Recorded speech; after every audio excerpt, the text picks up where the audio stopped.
The world's largest humanitarian crisis isn't in Syria. It's in Yemen. Thousands have been killed and millions have been displaced so far. The conflict has been going on for years, but it became especially violent in March 2015. That's when the Saudi-led coalition got involved. Now, the poorest country in the Arab region has become the violent playground for regional and international powers. So, how did it all start? After the Arab Spring toppled dictators across the Middle East, Yemenis wanted change too. Their president, Ali Abdullah Saleh, was forced to hand over power to this guy, his deputy Abd Rabbo Mansour Hadi, in November 2011. But the political transition to Hadi failed.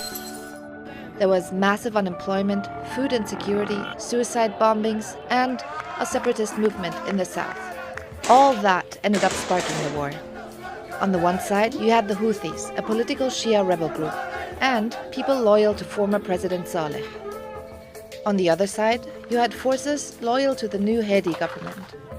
In 2014, Houthi forces took over Yemen's capital, Sana'a. Early the next year, the Houthis and Saleh loyalists tried to take control of the entire country, forcing Hadi to flee to Saudi Arabia.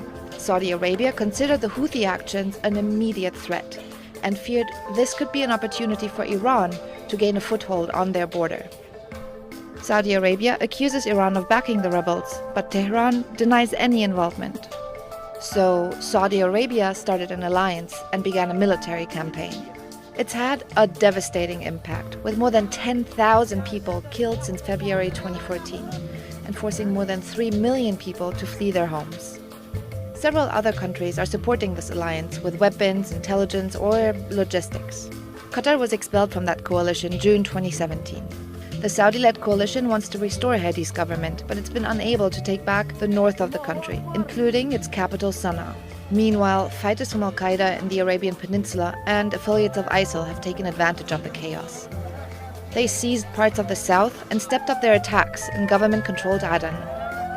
As in every war, civilians are bearing the brunt of this one.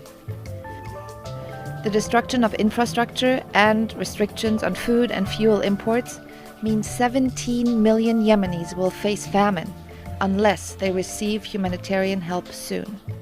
But that's not all. One fear is that international aid isn't getting to those who need it the most, making a cholera outbreak all the more difficult to control. Saudi actions have exacerbated the outbreak, but it can't be blamed on airstrikes alone. The majority of the outbreaks are in Houthi-governed areas, where they've failed to manage the garbage and sewage that's filling the streets. And to make matters worse, 2/3 of Yemenis don't have access to clean water. So, where does that leave us? Little ground has been gained, and several attempts to mediate the conflict have fallen apart. Since neither side shows any sign of giving up soon, Yemen is in a deadlock.